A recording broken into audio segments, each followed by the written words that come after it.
Hi, welcome to Digging for Truth, presented by Associates for Biblical Research.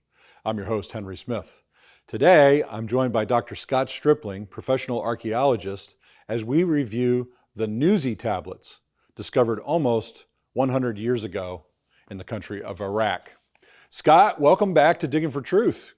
Hi, Henry. I've been looking forward to being with you today. Yes, great to have you on the show. Probably said this before, but behind our good brother and friend, Brian Windle, you're probably our second most times have been on the show. So it's really great to have you back with us.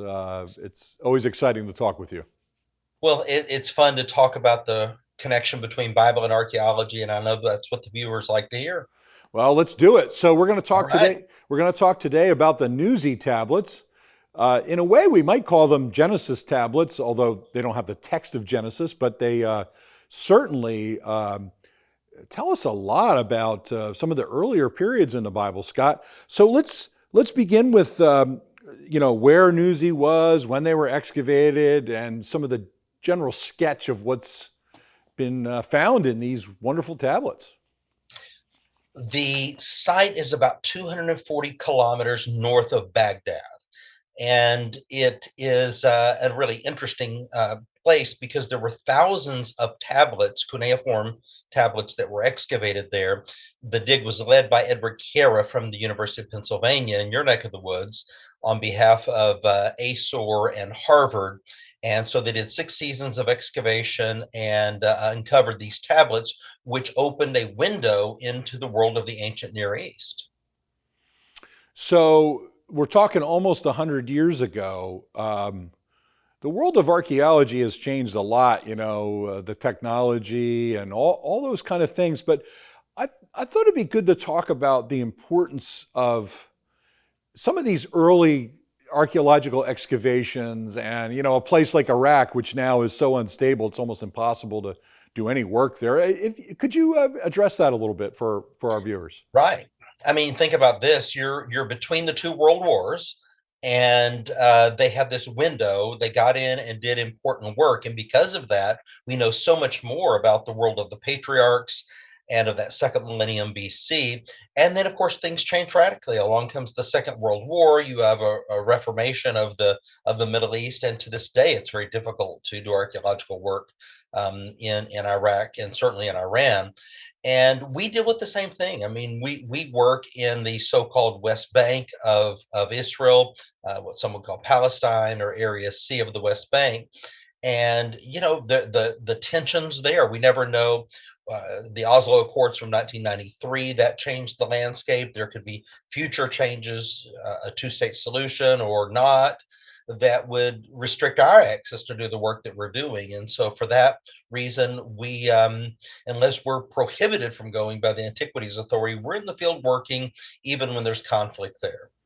Yeah. There's a sort of a sense of urgency. We've had to learn that, from our own experience. Other archaeologists, of course, have learned that over the years. And we had our earlier dig at Khirbet El Maqader disrupted for 8 years back in the Yeah. 2000s because of political unrest and so on. So we're very blessed to have this time where archaeologists could work in Iraq because it's so important. I mean, we're talking about, Mesopotamia, early history. Scott, you used the word cuneiform to describe these tablets. Maybe for someone who's a little new to archaeology, what language is it, and what does cuneiform mean? Well, Akkadian is the language that we're talking about, the diplomatic language of the ancient world, but the script is a cuneiform script. And so it's a series of wedges, essentially, that carry phonetic weight. So it's kind of a forerunner, if you will, of the alphabet. Yeah, so that in the same way the sort of English is today is sort of the international language. You can go to places and, we go to Israel and people there speak English. For Mhm. us that we're fortunate, right? Akkadian was sort of the same kind of thing. Greek became the international language after that. So that's helpful. So the tablets mention a people group called the Hurrians. Right. Who are they, and how do they connect to the scriptures for us? Well, it's interesting because we have this very opaque group in the Bible known as the Horites. and we don't know a whole lot about them. Our early scholarship was that these were, because of the Hebrew word hor, meaning cave, that maybe the Horites were cave dwellers in the area of Edom. And so there were just not a whole lot was known. But through the Nuzi tablets, we came to know that the Hurrians and the Horites were the same people group.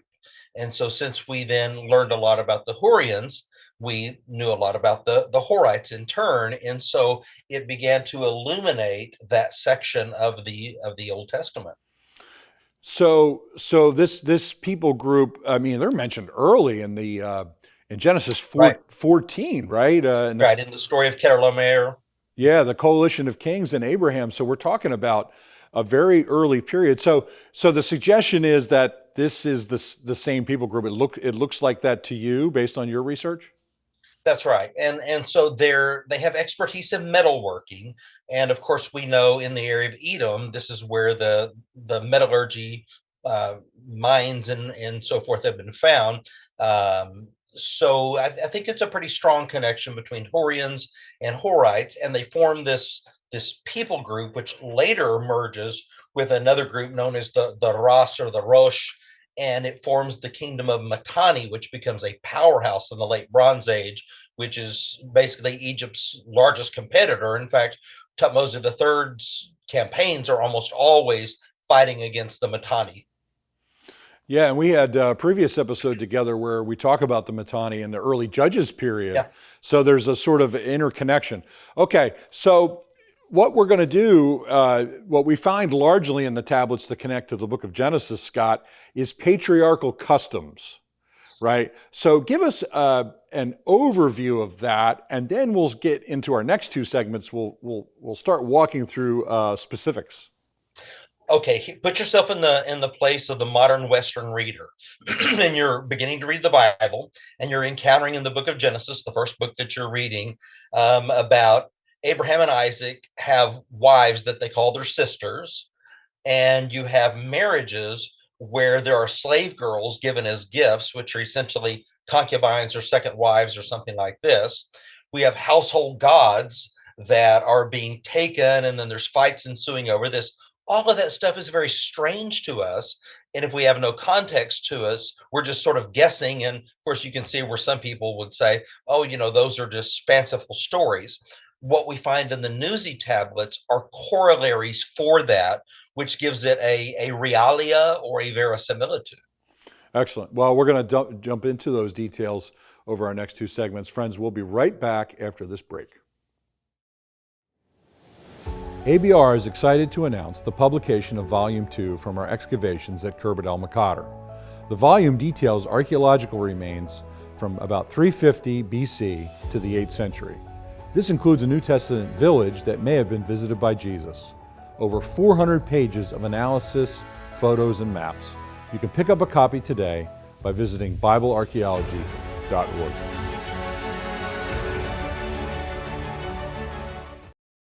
Hi, welcome back to Digging for Truth.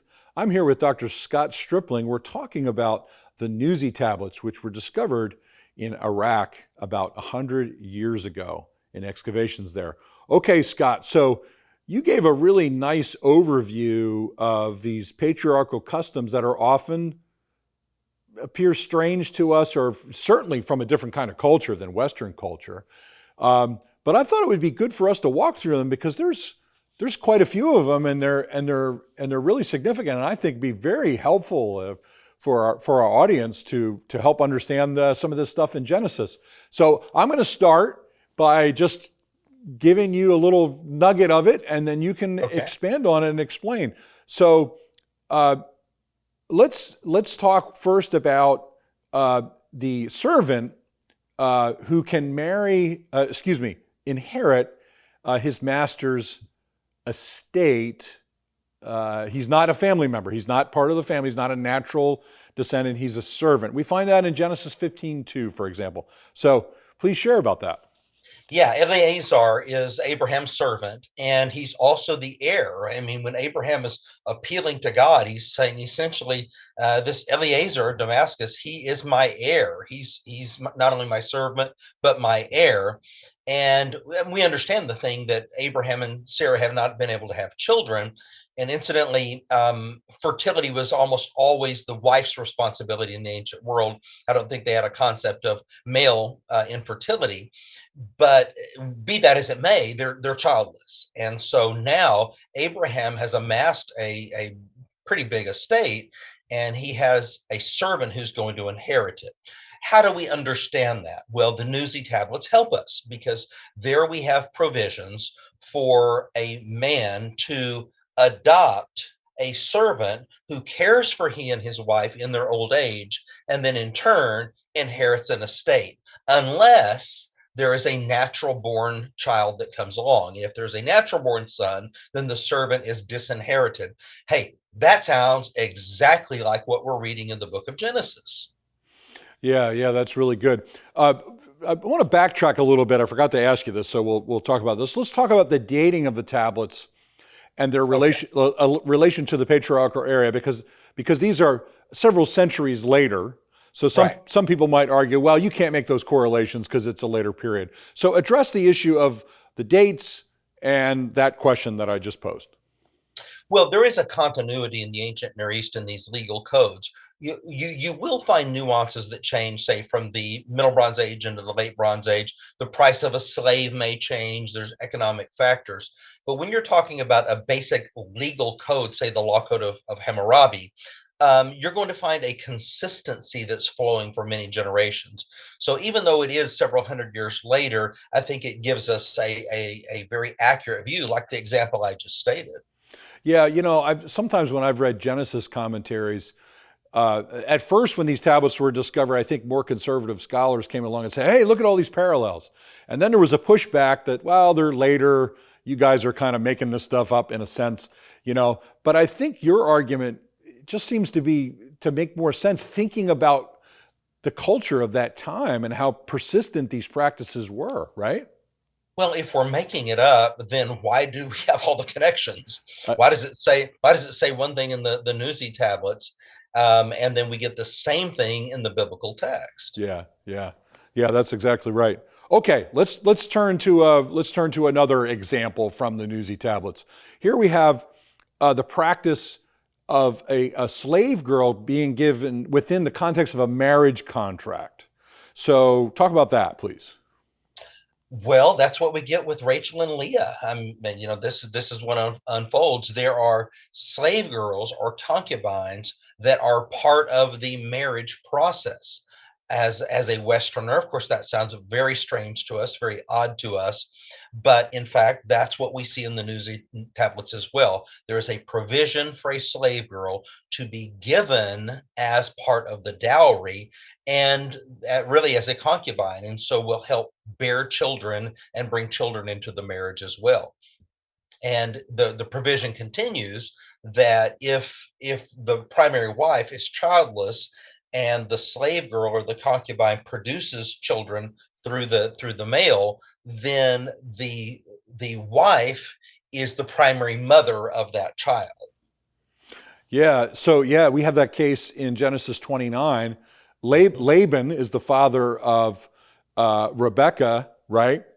And so in those cases, he gives a slave girl in two different marriages, and they're mentioned there in the text. And again, it seems odd to us, right, Scott? Like we don't do that kind of thing now. But here, the father is obviously playing a central role.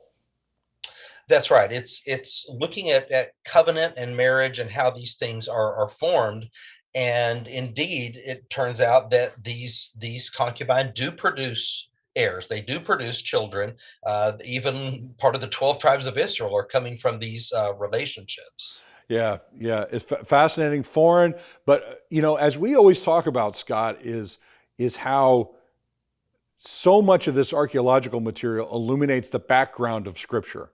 That's the thing that's so striking here is the aids, how blessed we are to live in the 21st century, Scott, to have this kind of material. Maybe come on that a little bit, just as an archaeologist. You got an audience member who might be tuning in for the first time, hearing this, going, "Whoa, hey, this is pretty cool." But you've been doing this for 4 decades. Well, why do we do ancient Near Eastern studies? It's not that the Bible isn't sufficient, it's that the Bible is telling a very narrow narrative, and the background of the narrative is what we seek to understand through cultural studies. I have just written the archaeological supplement for a new study Bible that'll be out in a few months, or hopefully within the year. These things tend to take longer than you would like, but called the Open Study Bible. And when we're able to write about and give folks the background, the cultural parallels, then it illuminates the text, it sets it into a context so that we can understand it here and now the way that they understood it then and there. Yeah, it's really been a blessing to the church, and in our view, of course, you and I have been doing this together for quite a few years, so we would naturally say that, but we hope Sure. that our audience is uplifted by that. Okay, so another part of this is um, a contract provision regarding a wife who can't have a baby. So of course we think immediately of Sarah, to provide a concubine for her husband to impregnate. Talk about that. That has obvious biblical allusions. Yeah, very similar to the examples that we were just talking about. So here there is a concubine, and the purpose of that relationship, say with Hagar, is to bear an heir. And then the wife, the primary wife, Sarah in this case, would have the role of mother. And so this is really a surrogate type of relationship. The problem in the biblical text, however, is that then there's a natural born child who follows. Yeah, yeah, very good. Well, we're going to pick up more on that on the other side after this break. In a culture of intense Bible-denying skepticism, Associates for Biblical Research exists to strengthen followers of Jesus by affirming the authority of the Bible. Our archaeological fieldwork and original research form a strong foundation in upholding the reliability of the Scriptures. For students or anyone asking if they can really trust the Bible, please visit our website and partner with us by joining our prayer team or financially supporting this ministry. And thank you for standing with us. Hi, welcome back to Digging for Truth. I'm here with archaeologist Dr. Scott Stripling. We're talking about what you might call the Genesis tablets, or at least as far as cultural background and patriarchal practices go, found at Nuzi in Iraq. Okay, Scott, so we mentioned about a wife in the Nuzi tablets who's childless, and then there's a concubine who becomes pregnant by the husband, and we have that scenario. And clearly we see that with Ishmael, right? That's the scenario that unfolds in Genesis 16 and so on. So let's talk about that a little bit more. First is there's a connection to the Hammurabi law code. Maybe talk about that code because it's from earlier, and then we'll build on that. Well, the law code of Hammurabi is sort of between the patriarchal period, let's say around the year 2000, and the Nuzi tablets around the year 1600. And the law code of Hammurabi is right in between. And I think it illustrates the point that there is a cultural continuity that flows because we have the same legal provisions in the law code of Hammurabi as we see in the Nuzi tablets, and then as we see reflected in the biblical text. Now, you alluded to briefly about how the scenario, though, in the biblical text was different because God is the Lord. God is the Lord, and while we have these customs, the Lord can intervene and sort of do things differently. So address that a little bit, because in the case of Ishmael, Abraham's hesitation. Discuss that. Well, let me kind of help you see it the way that they would have seen it. Here's the tension in the story is greater than what we would experience. If they're expecting now there was a natural born son, you cannot, according to the Nuzi law, you cannot disinherit that first child, even if there's a natural born son. And then that's what we have. And we see Abraham struggling. We see his tension. He does not want to send away Ishmael and Hagar. And now that we understand the cultural background, we can see why. It takes a direct intervention from God to get Abraham to go against his culture and to follow God's supernatural plan. You see how it illuminates that? It gives us some nuance to the story. Yeah, and because Sarah wants Hagar and Ishmael out, right? Sure. After the weaning celebration, there's something that takes place there that causes a conflict. So it's so interesting to see that. And God, of course, can be countercultural when he wants to, right? His plan and value system sometimes conflicts with culture, and we have to obey what the Lord wants us to. It's a great illustration of faith in Abraham's case. Yeah. Okay, so now let's shift a little bit to Genesis 27, where we have Isaac on his deathbed. And that scenario with the deception between Jacob and Esau. Let's talk about that with the Nuzi Tablets. What do you see there? Okay. This is another really good example because we have a provision for inheritance. In all ancient covenants, inheritance is the final component of the covenant, or continuity, future orientation. So when a man is dying, he's on his deathbed, whether he's literally on his bed or not is not the point, but he's dying. The proclamation that he makes as he's dying is binding and cannot be rescinded. That's in Nuzian law. Now, when we read it in the book of Genesis, we see, because we think, well, Isaac was deceived. Why didn't he just whack the kid and tell him, well, then it's not binding what I said? But no, he feels very bound by this, and that now it's simply standing. We're just going to have to live with it because I made this deathbed proclamation. We know now from ancient Near Eastern law that those are binding by their legal code and their culture. Yeah, it's a deeply serious oath that you can't, it's almost like it's been stamped with a seal, almost literally in the mind of those living. Yeah, because we would just think, well, then rescind it. You've been descended, but it's not that simple. No, and then later, here's another example of cultural continuity. We think much later about the law of the Medes and the Persians. It's been spoken, it can't be changed. Well, where did that come from? So this is a long history of cultural continuity. Yeah. Okay, one of my favorites here, Scott, on your list, and this might be our final one, is these obscure household gods. Okay, Rachel stole from her father, as related in Genesis 31. Let's talk about that, because that also seems strange to us, but they're in the Nuzi Tablets, boy, we get a lot of information. It goes back to ancestor worship, which then carries across many cultures. He who possesses the household god has right to the inheritance, and we know this from the Nuzi Tablets. So the father has these ancestor gods, these household gods, the teraphim they're called in the Bible, and these will be passed on to his son, likely his oldest son, which is the symbol of the inheritance, which means then he will inherit his father's estate. So when Rachel takes these household gods, it appears that her intention is that Jacob have them. And incidentally, within Nuzian law, there's a provision for a son-in-law to inherit as well. But in order to inherit, guess what you would need?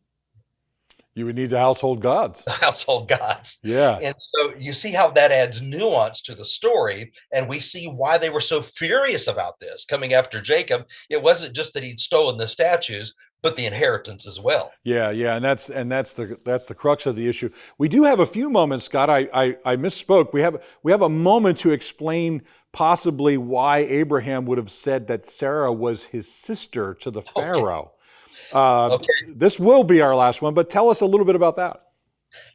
Your wife becomes your sister under Nuzian law. And I know that sounds strange to us, but I think I'd sometimes tease with my wife, Janet, because she was my sister before she was my wife. I mean, my sister in Christ. Yes. And so she was my wife and my sister, but they had this idea that the sister is the wife. In other words, she's literally part of the family. Of course, in their cases, these are some half sisters and cousins and so forth that are being brought in. But one more time, we see it in the ancient Near Eastern law code, and then we see it portrayed in the biblical text. Well, that's great, Scott. Well, guess what? We've run out of runway. It's been great to have you on the show, Scott. Thank you for all the work you do, for your partnership in this, and it's been fun to walk through these texts. I learned a great deal, Scott. Thank you so much. Excellent. Thank you. Friends, thank you for watching Digging for Truth. You can see from the discussion of the Nuzi Tablets that we can trust the scriptures. They accurately portray details from the ancient past, which really could have only been seen by an eyewitness. And it shows that these texts originated early. We don't know the whole story about their origination, but we do know that they come from a very long time ago, and that they came out of a historical context that's consistent with something like the Nuzi Tablets. Thank you for watching Digging for Truth.